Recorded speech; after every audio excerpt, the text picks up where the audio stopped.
Behind the Badge Illinois, giving you the inside scoop on public safety and those who protect and serve. Hear real stories directly from law enforcement experts and get a chance to ask questions about issues you've always wanted to know more about. You have the right to remain informed. This is Behind the Badge Illinois.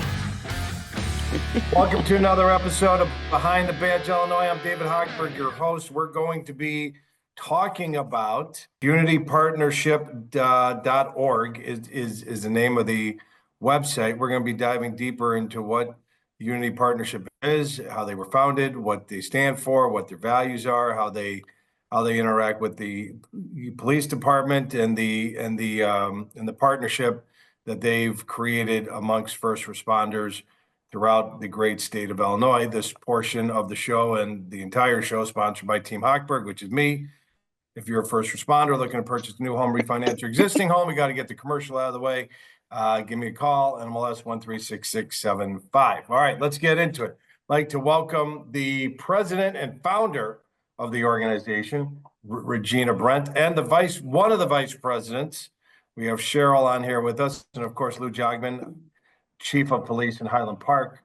Regina, why don't you kick us off with explaining what the organization is, why you started it, and the purpose of what you ladies are doing. Well, good morning, David. Officer Hochberg, it is. No. I am Lone Officer Hochberg and part-time minus level radio host at WGN on the weekend. So all right. David's got a lot of good qualities, Regina, but him as an officer, I think we'd all be very, very concerned about that. I went past the mental background check, Regina. All right. Okay. That sounds wonderful. Good morning. Good morning, everyone. And it's so wonderful, Chief, to see you, Chief Jodman. You too. You look 10 years younger. Oh. I like the beard and everything. And Regina, you know how to say the nicest things. Well, it's wonderful to greet you at the top of the morning. And it's wonderful to see my vice president on here, Cheryl. Thank you. To be on here with me to join us for this very lucrative and wonderful conversation, which is very important, especially at this time. Well, Unity Partnership was created due to many things that were not just happening or had happened in DuPage County. We hadn't faced any dire need for having to form an organization, but things had happened all across the country. When it came to Trayvon Martin, Castillo, Eric Gardner, and Sandra Bland. Sandra Bland was a resident of Naperville, and she was down in Waco, Texas, where she was found hung in her cell. And so with that being said, we thought there was a need to come together to try to understand the plight of one another, which would have been the plight of the police department and what they're going through and what they're experiencing every day, as well as the citizens who reside in these areas of where the departments presided over. And one day during the procession of Sandra Bland's funeral, I met Dave Anderson. He was chief of Lisle Police Department. And he sort of was emotional in his face because I guess he was pretty much bogged down and depressed a little bit about the fact about why can't we all get along, and why did this have to land in his territory, but it had happened in Texas. And what could we do to come together as a unit and sit down and have a chat, a conversation? So he asked to have coffee. And from there, Unity Partnership was formed. We have wonderful people on the board who come from many different walks of life. They are business people, they are homeowners, they are husbands and wives, and they have children, and they have God in their lives. And so they are very, we have Indian, we have Jews and Gentiles, Protestants and Catholics on the board who believe in the fact that the golden rule says we should treat others the way we want to be treated. And so as the years went by, we formed this organization with many chiefs coming along together to meet with us on a monthly basis. And that's what we do now. We have a second Wednesday meeting every Wednesday at 2:30 in the afternoon. And we invite many of the chiefs to come together. Not all of them always come, but they come sparingly. And just as you're doing this morning, on here to give us some type of positive future and hope and trust and loyalty. We know that Highland Park has done all of that for us. As a matter of fact, Highland Park, I believe Chief Jogman has been really dedicated to that 10-point shared principle policy and theory that was created by the NAACP, and it was an agreement. And I didn't particularly care for it in the beginning until Chief Jogman came along. And he explained that it needed teeth to it.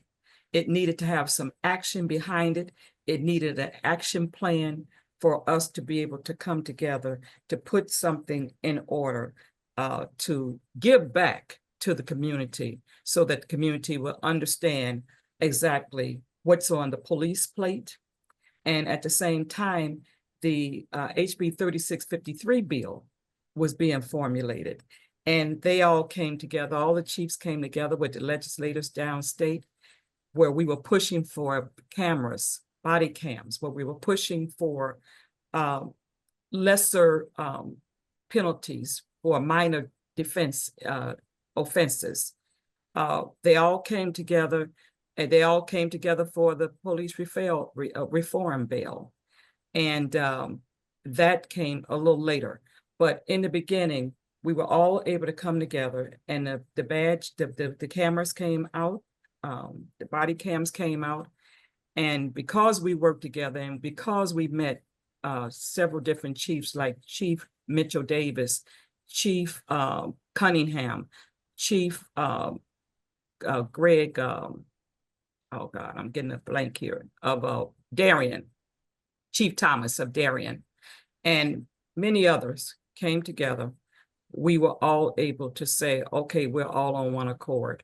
And that has happened. And then, Lord and behold, we never saw this coming when Chief Jogman recommended us to be nominated for the ILACP award. And so we were the inaugural winner for that award. And we knew then that we were specifically and definitely on the right track. Well, you're on the right track, Regina. Yeah, we're sorry to hoping. interrupt you. I definitely want to share with our listeners, for those that haven't been or maybe haven't seen all the episodes, specifically the 10 shared principles of law enforcement that Regina spoke to. Very, very important initiative that started here in Illinois, and really we're trying to see if we can move it throughout the country, but it was an NAACP and Illinois Association of Chiefs of Police initiative arising out of a lot of the things that Regina spoke to, the interactions that have happened across the country between law enforcement and specifically communities of color, and some of the more high profile incidents. And in a nutshell, after a lot of work and collaboration together, the Illinois Chiefs and the NAACP of Illinois came together with these 10 kind of guiding concepts that help to promote public safety. And the unique thing about it, the really unique thing about it, it's not just 10 things more cops should do. It's actually a shared partnership between the public and the police. And there are definitely things in there the police should do. We respect life. We hold that as the highest regard. We believe in transparency, community policing. We work to engage with leaders from our communities of color. There are a lot of things that certainly focus on law enforcement, but a lot of the same things can be applicable to the public. And one of the ones for the public specifically is that the public kind of has a duty and owes an understanding, to the extent they can, of what law enforcement is about, and try to understand our job so that when you do see something, you may think something because of TVs or movies, but maybe it's not something that really, really, truly we can control, or it's something that is, it's a lot different than you might anticipate. So it's a great concept. We've employed it here in Highland Park. Throughout the state, 400 communities have signed on to it to support it, and they're all doing it in different ways. Mm-hmm. But to Regina's point earlier, she supported the concept, but she really wanted to have, okay, it's great to have it on your wall, but what are you doing about, are you doing this stuff? Are you respecting people, treating people fairly? And that is the goal of the program. And then she also addressed real quickly that, we created an inaugural award for the Illinois Chiefs, an annual award. We worked with the NAACP, and we want to highlight an organization, a department, an individual each year who really works towards those 10 tenets and 10 principles. And, couldn't have been a better choice for the first recipient than the Unity Partnership because of all the work they do. Well, may I say something, Lou? You came up with a check and balance system for your rank and file. And we knew then that there's some type of oversee type system in place. Yeah. So that there would not be a situation where someone's caught surprise about an officer just by their ratings I don't know if you guys do it quarterly or every Yearly, month, usually. yearly or whatever. It was to keep a monitoring system to say who's a good cop and who's not a cop that's producing as much as they should be. Right. I don't believe in a bad cop, but I do know there are cops who slack up on some things. But the system, as the system changed, they needed to be well versed about what's expected of them too. And I just wanted to mention something I would be remiss not to say would be the Naperville Chief Ayers. It was our favorite chief who left, and he retired after 30 years. But Chief Jason Ayers, when it comes to the school resource officers program, before, when a kid of color got in trouble, they would haul them down straight to the police station. Before you know it, they got a statement of adjustment going on, and there was no restorative situation being put in place. So this kid get to become a senior and is going off to college. They got this thing on their record. And we wanted to prevent that by saying, hey, can we get back to that restorative circle? And could we have a 3-chance somewhat program that, one time is your first time, the second time, you're going to get some help, the third time you're out of here. That's pretty much fair. And that's what he did in order to build a relationship between Unity Partnership and ourselves. But then your situation with that Highland Park shooting, we learned very much from becoming involved with one another and building that relationship and becoming something like a family. What happens to you guys happens to us. And that's why we were able to help bring in Jesse Jackson up there, your mayor. Her name is Nancy Rotering. Yeah. Rotering, beautiful person. Yeah. Welcomed us to come up, and he said prayers on behalf of your city.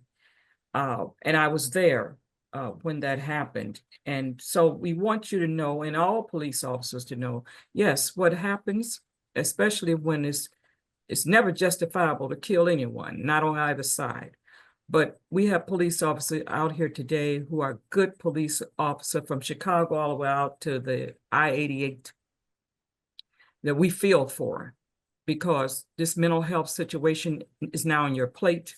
And that's where we want to get to in the future with you guys, is social workers, people who can be called. And they do such a wonderful job every month. Mitchell, Davis, and Anderson, and all the other officers that comes on here. They do a fine job every month explaining to us what it's going to be like to have a social worker to come out when a crisis intervention is needed. Cheryl, you've been sitting there for 15 minutes and haven't said a word. So I want to make sure that I want to do a health and wellness check on you. What is your position at the organization, and what made you get involved?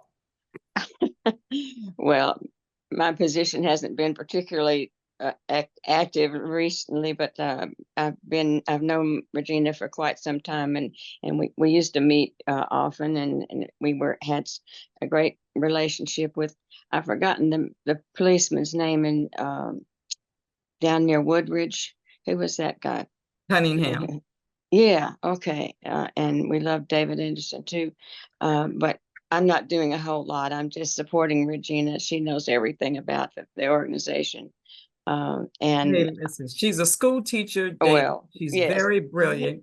Oh She no, just recently lost her husband, and that's the reason that's why. that's Yeah. true. But I've been this particular item about how racism goes on in our cities and countries, states, and so on is just part of my heart. So that's something that I've been involved in for years, and I really want to see things go well between the two parts of the community. And I see a lot of people that very really want to have these things go well, and for us to communicate in such a way that we understand one another. So I'm just mostly a cheerleader for this. So I can, but Go yes, team. you Yes. go to yes.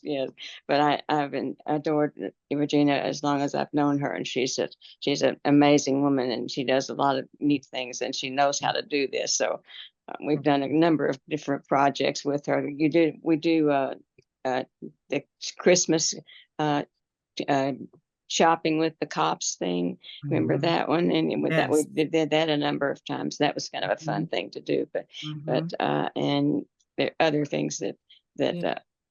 that get put forward when they're really good ideas. So I'm mostly a cheerleader here, but I'm happy to do whatever she asked me to do. Hopefully.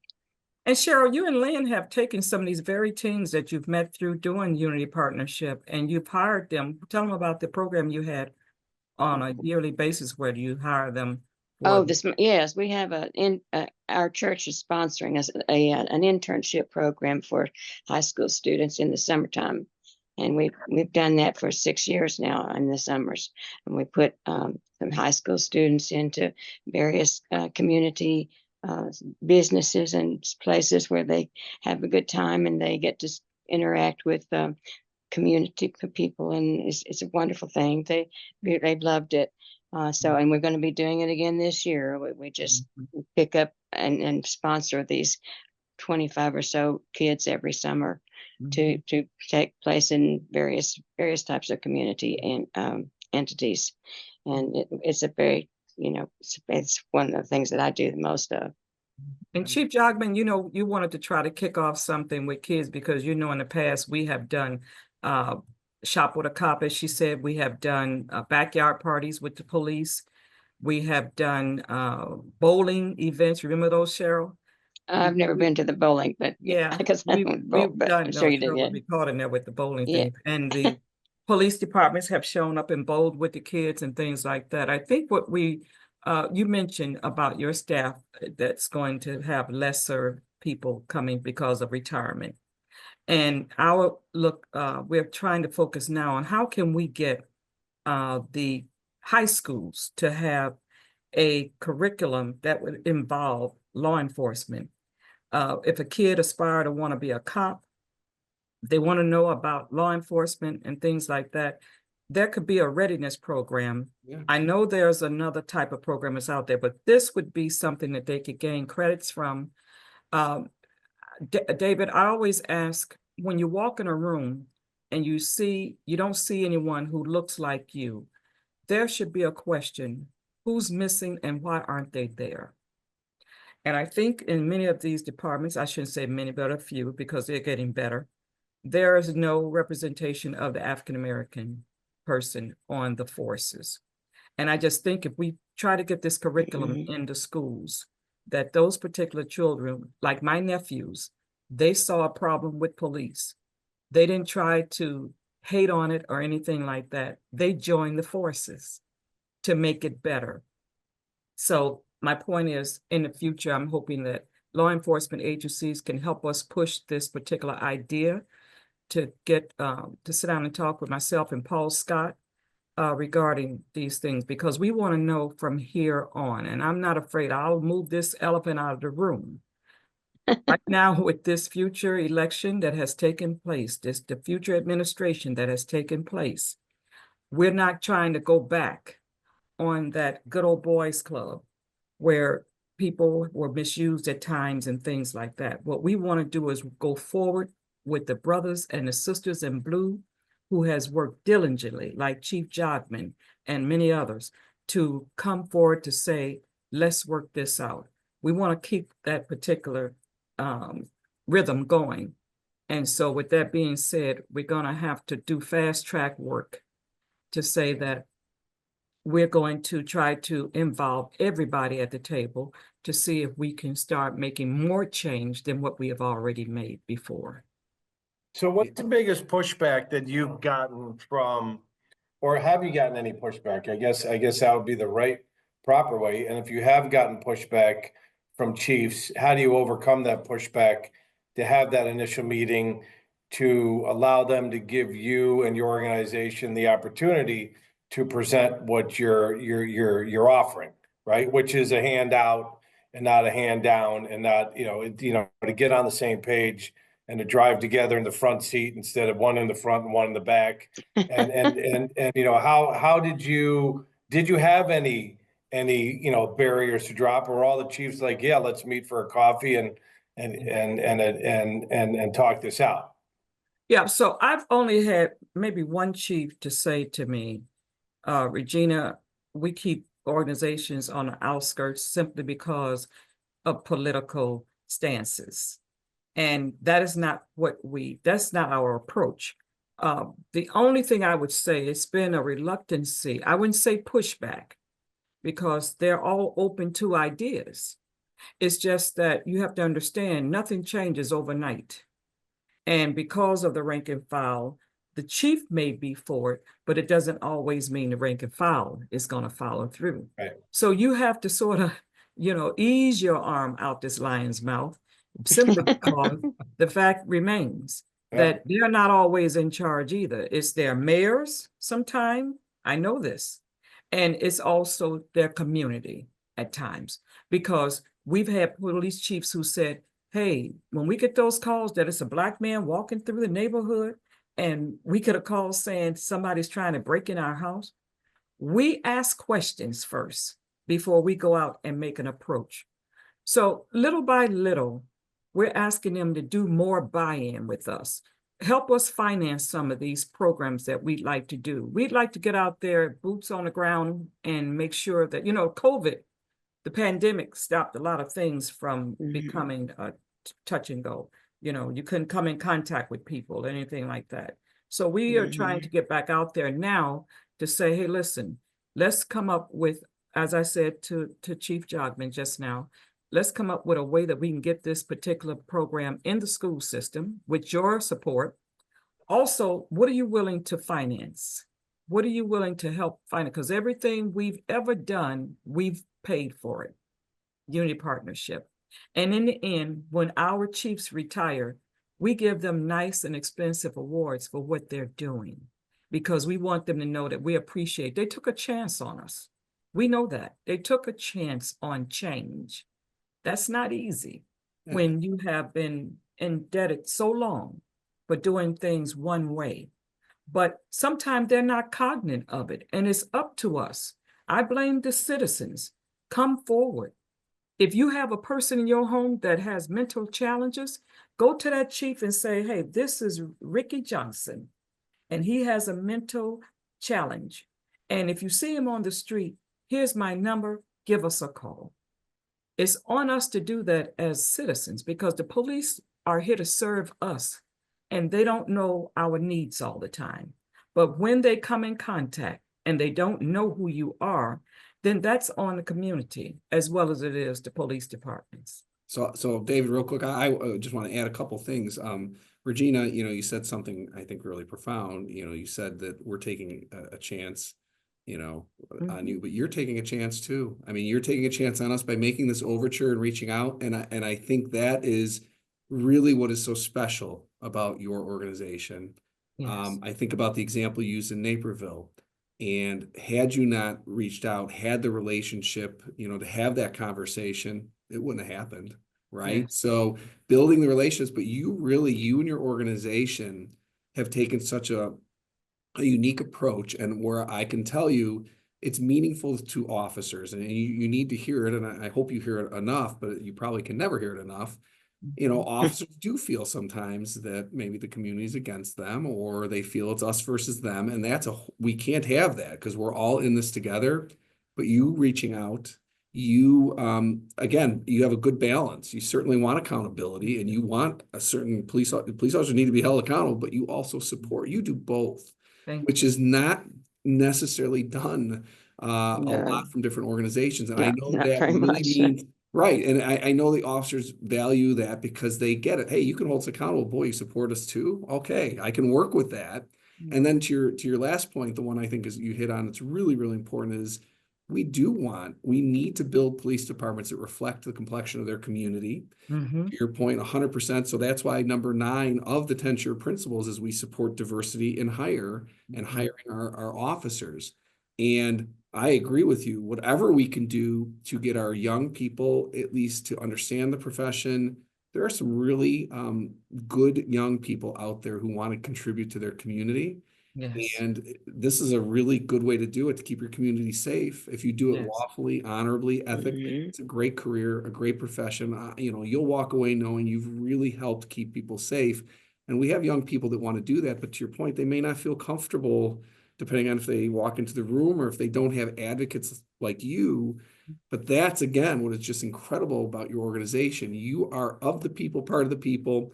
And having the understanding and relationship with the police, you can be that connection to get them connected to us, because they're going to have trust in you, have relationships with them. That's true. You have trust in us because we're working together and we're earning that trust every day.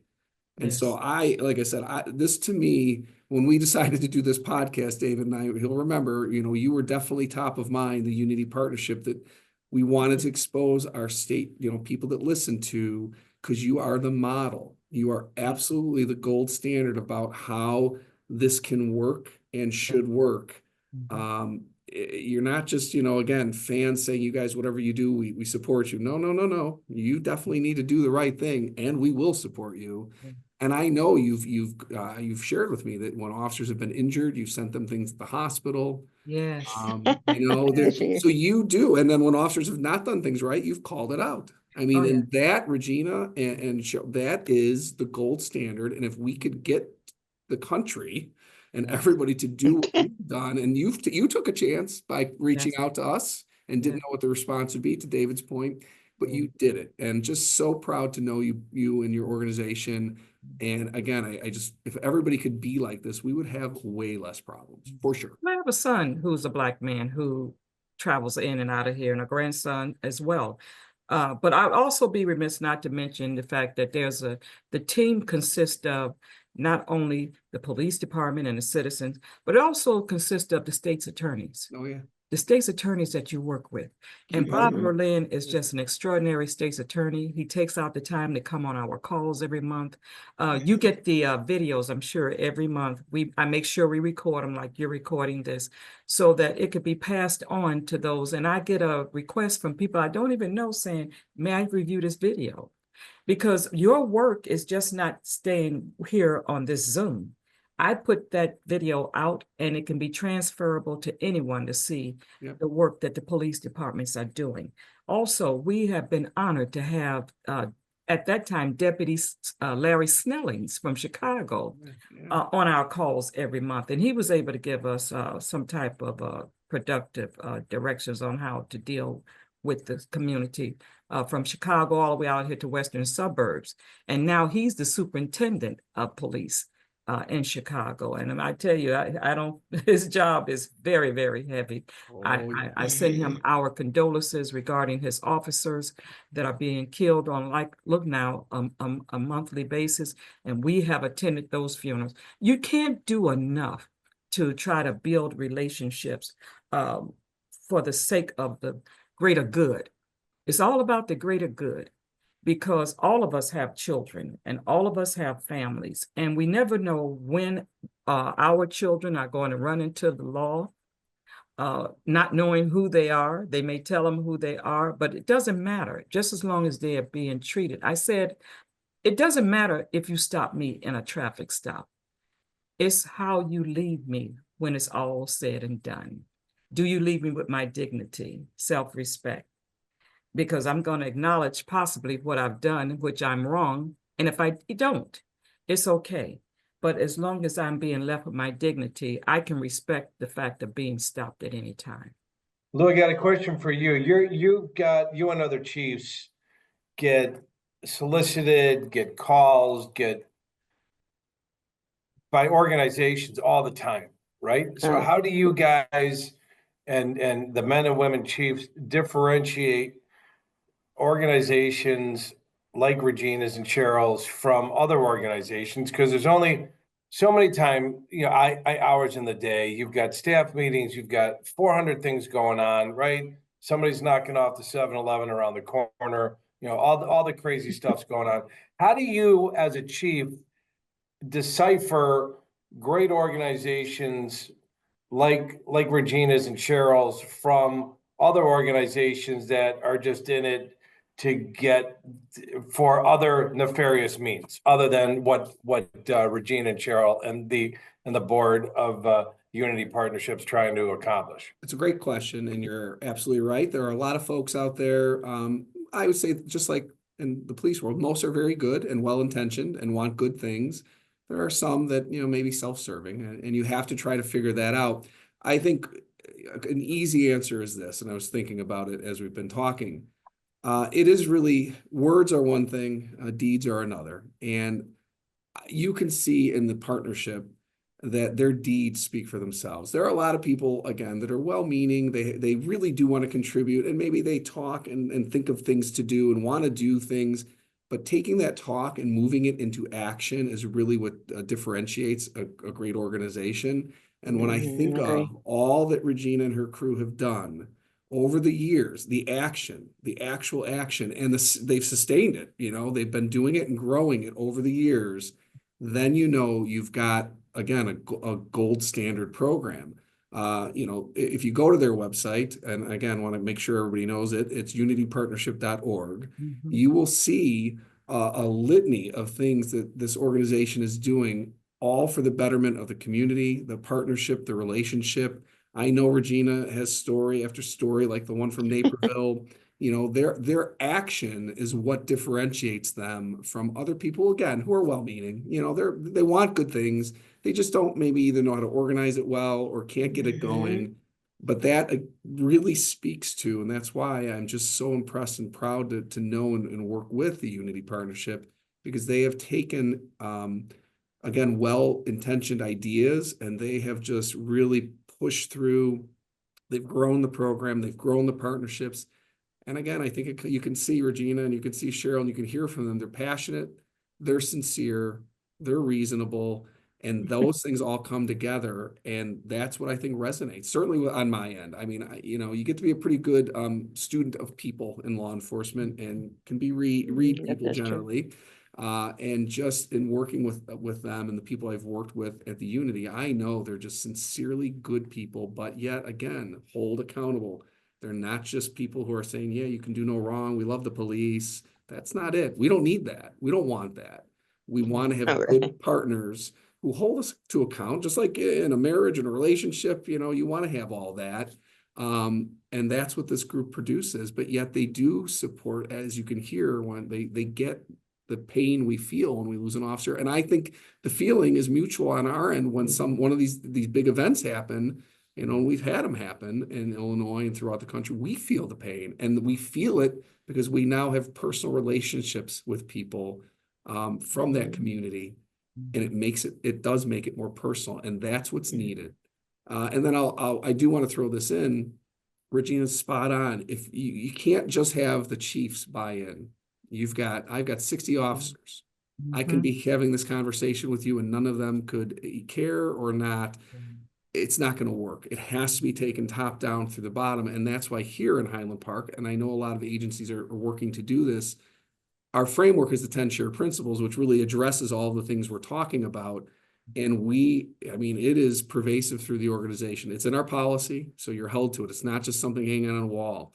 When you're disciplined, it's, you know, it's mentioned which one maybe you weren't your best on, one of the 10 shared principles. You might have missed the mark that day. When you're, you know, when you receive recognition for doing good work, same thing. You really did great job with this 10 shared principle. It's in your evaluation. It's part of promotions. It's everything here. And my officers know it top down, bottom up. It's because they know it's important to me, to the organization, to our community. And I believe they believe it. When they can recite them, and you know, they use reports, and you know, and when you interview them for positions, and they come up, well, you know, I really work on this first principle, treating people with respect. This is how I do it. You know, it's throughout the culture. So we have a framework, and it's a great framework. We have partnerships. We are so far ahead. I know from where I started my career in 1993, definitely work to be done. I think ladies would agree, but we're all in it to make that work happen. And may I jump in, David, on that? Yeah, go ahead. Yeah, The thing of the matter is, listen, I worked for the Attorney General's office for 30 years. I served 4 attorney generals, and I served 4 mayors of the city of Chicago. And I have to tell you, at the Attorney General's office, I was that receptionist that you saw. I was the first line of authority you saw when they stepped off the elevator. They didn't know anything about Neil Hartigan or Lisa Madigan or Jim Ryan or anybody else. They saw Regina Brent. And based on how I treated that citizen was the reflection of that office. That was the perception of that office. I say that about the chiefs. The chiefs are the first line of authority you see. But when I walk the street and I ask a cop in the car, hey, tell Lou I said hi, they look at me like, who are you? And I said, I'm Regina Brent from Unity Partnership, or Paul Scott can do the same thing. They don't know us a lot of times. The rank and file doesn't know us. So what's going to happen in the future, Lou? You guys are going to get a 10-question survey about your rank and file. And we're asking the chiefs to have them fill it out based on their perception of their rank and file and what they think and what they know. I think the person that could be the person that I was to the Attorney General is your community officer. Those officers that deal with community, not your arresting officer, but the officer that deals with your community outreach. And then that sort of minimize it. I also want to say that Paul and I have the privilege to address the cadets, I should say the recruits at College of DuPage on a monthly basis, or every 3 months it is. Oh, so you go to the police academy when they're in training, and you get Oh, the yeah. Oh, nice. yes. We've done that. And Ross is retired now, so I hadn't heard from them, and I'm going to call them and find out what's the status of our position from here on. But we get a chance to address the recruits from all over the state of Illinois sometimes. And we get to tell them that when you do hit the streets, go to that little lady who has that candy store on the corner. Talk to those old gentlemen who are sitting on the corner. I don't know if they're doing that these days since they're having drive-by shootings so much, but go to that person that everybody knows in that community. And when you talk to a kid, don't talk to them from your badge. Talk to them about what you were when you were a kid and how well you've come up to become an officer to serve the people. And that makes a good level of impression, trust, and loyalty. And they'll tell you whatever's going on in that community. I got a question for you ladies. So what, Lou, about 6-8 weeks ago, we had the 2 gentlemen, or was it 3 gentlemen from the NAACP Chicago chapter. Were you on that show? I think you were on that show, Lou. Which one was it? 10 shared principles? No. It was the Illinois chapter of the NAACP. We had those 2 or 3 gentlemen. Oh, yeah. Do you ladies reach out to those organizations and try to partner with other organizations like that have similar goals? You know, the National Advancement of Colored People obviously is something. Would that be something? How do you work within those other organizations that you have shared principles with? The first organization I ever joined when I moved out to the western suburbs was the NAACP DuPage branch. Okay. That brother is like a brother to me. His name is Michael Childress. And when we formed Unity Partnership, and when we would get these things about school resource officer complaints and things like that, Mike and I would get together along with the Quad Urban League, Theodore Gillespie and many others. We would come together. I think Dr. Mosley and other ones have been with us to go and sit down and talk with the chiefs as well as with the superintendent of schools and the principals. So yes, we're well involved with, I'm a member of that organization. So yes, we're well involved with them. And they were part of that. Well, they were actually the author of that 10-point shared principal plan. They worked with Lou, and then they went downstate and worked with other chiefs that were from downstate. So yes, we are very much involved. Michael Childress is He's been there a long time. he's up for Yes, re-election, yes. and now he's the first African-American county board member in DuPage County. Oh, wow. Mhm. DuPage County's been a lot more Democrats are moving out to DuPage County. I would say a lot of more people who knew at one point in time that these cities were somewhat sundown cities. Yep. And because of the representation that we have over us out here, we feel welcome to come out here and live. Great. I don't think it has much to do with politics, because at this point in time, I can tell you I'm pretty fed up here. Pretty fed up. I think everybody I'm is. down the middle. I think everybody is. I'm down the middle. Yeah, everybody's fed up. Yeah. So I have a question, or at least I want you to hit, because I know I'm keeping an eye on time. I always do, to make sure we don't miss something important. Can you tell the listeners again, just maybe some of your top 3 experiences you might have had, programs? Like I said, there's so much that you do. And again, I know you've done things for officers when they've been injured. But really, if you had to look back, either of you or both of you, what is something you're most proud of, the work, a program or an initiative or an event or something like that, that you're really, really proud of the work? I'd like the people to know, they know kind of after now hearing from you the high level of what you do, but I'd love like a specific example or two of something you took some real pride in. Well, I would like to comment about Regina and her family, about the shoes. Remember the shoes? That was a big deal. All the shoes that were that's one that I was thinking about. So I was thinking about that too. It was quite explain, interesting. if you could explain to the listeners what that was all about. Yeah. So Go ahead. my nephew, his name is Jason Maiden. You can Google him, Mayden. We'll say hi, Jason, if you ever watch this. Jason, good to see you. He ventured out from Nike, went on his own. He was the top designer for Michael Jordan. And he, after several years, how these young people are, they love instant businesses. They think they're ready. So he branched out on his own, and it was called Super Heroic. And he designed his own kid shoe because of his kids. And he thought that kids were growing up too fast. They need to be a kid again, be able to go to the playgrounds and play again without any fear. So he designed this shoe.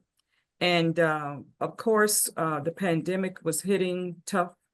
So he had 7,000 pairs of shoes he could donate to us. Wow. And Cantigny Park and another gentleman from up by you, near Highland Park up there, donated $5,000 for us to have those shoes shipped from California to here. Wow. And the shoes were worth $79 retail. They came in a tube. I wish I could show you the tube, but it's up there. I still have one or two. It came in a tube, the shoes did, with a super heroic cape that turned into a book bag. And some type of coloring book or something was with it. We were blessed to have someone from Schaumburg in that mall up there. I can't call a mall. Whitfield? Cheryl. I don't remember the name either. They gave us a store space. Yes. And we took those 7,000 pairs of shoes and we spread them all over the state of Illinois to police officers to have a relationship with their elementary schools within their area. And we went around to each one of those. We had them to set up a little program issuing the shoes to the children so that they would kneel down on their knees and police place officers those shoes on those soles. And they did that. Yeah. And it was- that was something that we didn't get a good return from as far as a relationship for them to want to invest in us financially, but we don't regret it. It was the highest point. But I want to say another high point, Lou, and I think was a very good accomplishment, is when James Kruger, Chief James Kruger, who was over Oak Brook at the time, you know, he was like you at some point in time, president of ILACP. He brought us in and he gave us the opportunity when he was at the McDonough Corporation having those meetings out here in Oak Brook. We became the front page of the police magazine. That put us on the map. Very proud of that. And I must say, the third proud moment of our existence is when we can award those who in the end we see retiring that did a lot for us. And we give them beautiful Martin Luther King Open Door Awards to make sure that they understand that what they did was not in vain. The chances they took was not in vain. That we respect what they did and we will always remember that, and they will be the beginning of change and in the end responsible for change. So those I could say are the three most accomplished and the appreciation of my people that are on the board. That's a great accomplishment for me, that someone would trust me enough, because they don't always see my vision. And I step out sometime when they least expect me to, but they don't regret it in the end because I make well of it. So again, Regina, so knowing the project that went on with the shoes, it was a huge undertaking. 7,000. And David, to your question earlier about why you can see one group rising above others, it's because of things like that. When you watch, listen, a lot of people have great ideas, and again, they're well-intentioned. But bringing something like that to fruition takes a special person and a special group and a special team. And what a great concept. So to conceptualize it, and then again, there are a lot of logistical issues and things, and you're all volunteers, right, Regina? Yes, we are. No, we don't get paid for anything. That's but right. Jason is back with Nike. Yeah, well, He's good. back with Nike, and guess what? He came here this year, went on the south side of Chicago, got the police department to participate with us, and they did a workshop with children in the elementary school. And right there, I mean, so Regina's vision, and she could have done that program and just got the shoes out to the kids. You know, Unity could have just done it on their own, but she saw a vision and an opportunity for the police to be involved. Absolutely. To better the relationship, to better the image and reputation. And that is what is so special about you and your group. You are thinking about that partnership and that relationship all the time and working on it and putting yourselves out there. That is a lot of work. I mean, a lot. David, may I say something? The worst thing that could have happened, the bad thing that could have happened, that's not many at all. We only have one. I have one. And that is my co-founder, Mr. Ronald Allen. Yeah. He lost his life. He had a little card club in Chicago. And at that time, Barb Marshall told him, said, listen, if you see some kids in need in Chicago, give me a list. And at Christmas time, we'll honor that too. And when he was there, on his way back home, he was gunned down. He was ambushed in his car. He was killed. And so that's the only darkness that I see when it comes to thinking about unity partnership, and in the end, what will all be said and done. And that is, he would be a lifetime co-founder of this organization forever. Yeah, but it shows his commitment, and, you know, truly, our work is not without risk, unfortunately, and even in yours, unfortunately, that you know, that happened. But his legacy and what he was able to do, we look at it the same way. When an officer's gone, you know, they're gone, and we're devastated. But we do try to take some solace in the fact that while they were here, the work they did, the people's lives that they've impacted, they're better for it, the people they touched. And so similarly for him, he's touched a lot of lives and he's left his mark and legacy. It is tragic and Mhm. heartbreaking, but unfortunately, it is the world we're in as well. That's right. Doesn't his son participate in Unity Partnership? Yeah, at Regina? times, his mother, I mean, I'm sorry, his wife, Okay. Carol Allen, she does. Okay, She okay. participates. I thought I had met his son at some point. Oh, yes. Oh, Yeah. yes. He was on the board at one time. Yeah, I He thought so. was on the board. David, I know we're getting up against the clock. Is there anything else you Yeah, I want just have two things, lady. Okay. In the future, when you do something like the shoe and initiative or whatever the next initiative is, and you want to get some sunshine on it, right? And get some PR on it, just give me a call and I'll get you connected with my media sources at WGN Radio and WGN TV and make sure that they send a truck out and have you ladies on to promote it and lend some sunlight on it. So Lou's got my information. You go to 56david.com. I'll get you. You know what? We're all friends here, so I'll make sure I get them your number, David. Yeah, so you have please it. do. Yeah, Please do. this We is all know about this. Patrick is very good there at WG, and he's covered us back in the day. Yeah, I know. Patrick, Elmwood.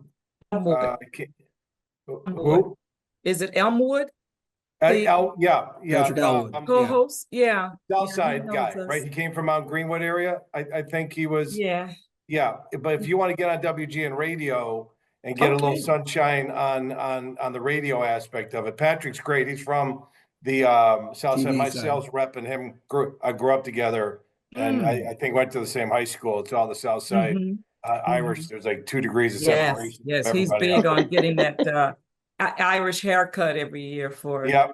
the So, Kansas but if you City. need help on the radio, by all means, have Lou reach out to me. And number two, what's in the water that we could get clones of you two ladies to do more good things in the mass that you're doing it to exponentially do more positive things and get more people involved to have this partnership with the police, with the community, and try to just continue to do good. What do you recommend to those that that are watching that you two ladies have inspired? What do you recommend? Reach out to you, find out, join your organization, start their own organization. What do you recommend for people that our viewers and listeners going, dang God, these ladies are changing, are making a difference. I want to do the same thing.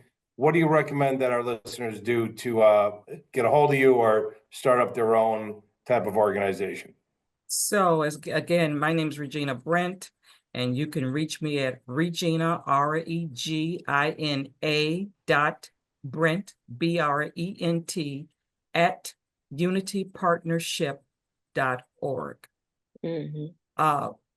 It takes interest. It takes someone who wants to make change for the betterment of their community.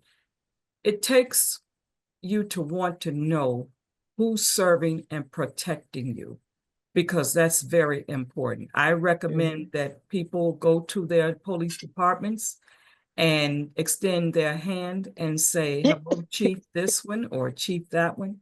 My name is this, and I live here. And if it's anything I can do to help you serve, let me know. That's all it takes. Right, Lou? I will tell you this. Really, that's rich. You can't ask for anything better than that. This is gonna be one of my favorite episodes, Regina. You guys are a special group. You're special people. Sincerely, again, from a law enforcement person, I got to tell you just how much this means to us to hear that, and that's why I knew your group was different and distinct from others. Again, well intentioned, but you really are making a difference, and I know you'll continue to. And if there's anything clearly on our end, we're in it to the end. But you are inspirational, and I hope our listeners do reach out, and I hope we can grow even more, awareness about your efforts and just how you're doing it, and people. And we will come to your area, if you have village town hall meetings of any sort. We will come and we will speak to the people, because we're not always asking them to join all the time. We're asking them to make it known in their community that there may be someone in need of representation who looks like me, that don't understand the zero tolerance of your community. And that if we could come in as a very multiracial type group, and also a well-diverse group when it comes to police and women and men and teachers and educators and things like that, it makes a lot of sense to say we're all in this together and we're ready to help serve whoever that's in need. You Doesn't couldn't have understand. ended it on a better note. That is a great Cheryl, way you to have anything summarize you'd it. like to add? No, we're good. Thank you. I That's just a want to do great- a health and wellness check on Cheryl. Are you all right down there? We don't have to send any paramedics over to your house, do you? You're No, gonna I'm be all right? fine. I Okay. just wanted to know what city you're the chief of, David. Me, Oh, I am chief of my house in Northbrook, Oh. Illinois. Actually, I am deputy chief. My wife is chief of my house in Northbrook, Illinois. Uh-huh. I'm a mortgage professional. I do mortgages for a Oh, living. okay. I also, Okay. as Lou mentioned earlier, I host a show, Home Sweet Home Chicago. It's a Okay. real estate show Saturdays from 1 to 3 after Lou Okay. Manfredini on WGN. All right. So you I don't want to get have one. anything near, the only thing you want me to do is drop by, drop off some waters and some pizzas and say thank you. That's about it. Now, to be fair, he did go through the Northbrook Citizens Police Academy years Okay. or so ago. So he's kind of certified, but that's about as Okay. once they saw him, they knew that was about the extent of it, and there's no more for David. But David, As I've mentioned on previous shows, I failed a simulator test. yes. I Oh, dear. accidentally shot a guy in a school situation holding a cell phone with I thought was a gun and ended his virtual life. So and your virtual career. and my virtual policing career. So that David, just you're not shows- alone. You're not Yeah. alone, All right. David. I did the same thing You when did they the same. used a simulator. But I wanted to say this right quick. Yes, ma'am. We're boots on the ground, but we also need financial support. And it doesn't take a lot of money. It doesn't take a lot of money. It takes a lot of energy. And that's what Unity Partnership is willing to do, is put in the energy. And while I'm doing Unity Partnership, I'm out here building relationships with the MLK Project. The MLK Project is a project that back 8 years ago, the breakfast was discontinued out here in DuPage County by Benedictine after the Dr. Carroll left. And there is a wonderful gentleman, he's no longer with us. His name is Daniel Goodwin. I'm sure if you Google Daniel Goodwin, you'll know Daniel Goodwin owned half of DuPage County, along with other properties across the country. But he decided that it was time to reinstate that MLK breakfast again. That happened in Okay. 2023. We invited police departments, but no one showed. And I'm hoping this year that we will get that invite out to you, Lou. We'll get it out yeah, to you please do. and So- other chiefs so So that we they can we be. have one. I'm sorry, Gene. We have one here, and we're there every year. I mean, we Are make sure- you? Oh yeah, we That's have our own wonderful. special That's event in wonderful. Highland Park. Yes, So yeah, no, definitely Yes. send it to me. We'll make I sure. we get will. people Over out there. 1,300 people came to Drury Lane in 2023 in the polar vortex weather. Well, we'll get I people. heard I heard cases and stories where people said in order to get there, they had to heat their keys up in hot water. Well, that's In their that's door. commitment. That's commitment. That's a commitment. So this year we're gonna have Rosa Parks' attorney, the woman who sit on the bus at back in 1950 something. Her Wow. attorney will be, he's 93 years old. He will be our keynote speaker. Nice. And we're gonna have a beautiful 3-choir concert there. It's going to be lovely. So Lou, when I send you the invite, please extend it to Nancy for me. I will 100%. And just give her our best and our regards. And you guys hang in there. I think you've done miraculously well after such trauma. Thank you. Hang in there. Well, knowing that we've got you out there and your Thank group, you. honestly, it makes it a lot easier to hang in there. So Well, the grateful feelings- again to hear, and I'm so happy that people can hear the Yes. information. Our listeners will be able to go to unitypartnership.org if they want more information. Yeah. But it's been incredible to hear and to spread the word. So thank you both for being here today. And I'll let Sure. David finish. He gets very Yep, upset. we'll wrap Steal this his up. Thank thunder, you, so- ladies. Thank you, you, Cheryl. David. Thank Nice you, to You're see welcome. you. Lou. Take Yeah. care. Share my information with David. I will. We will. Lou, This has been you another take care. episode of Behind the Badge Illinois. If you like it, click the like button, share it, and let us know your thoughts. Thanks for listening. Thanks for watching.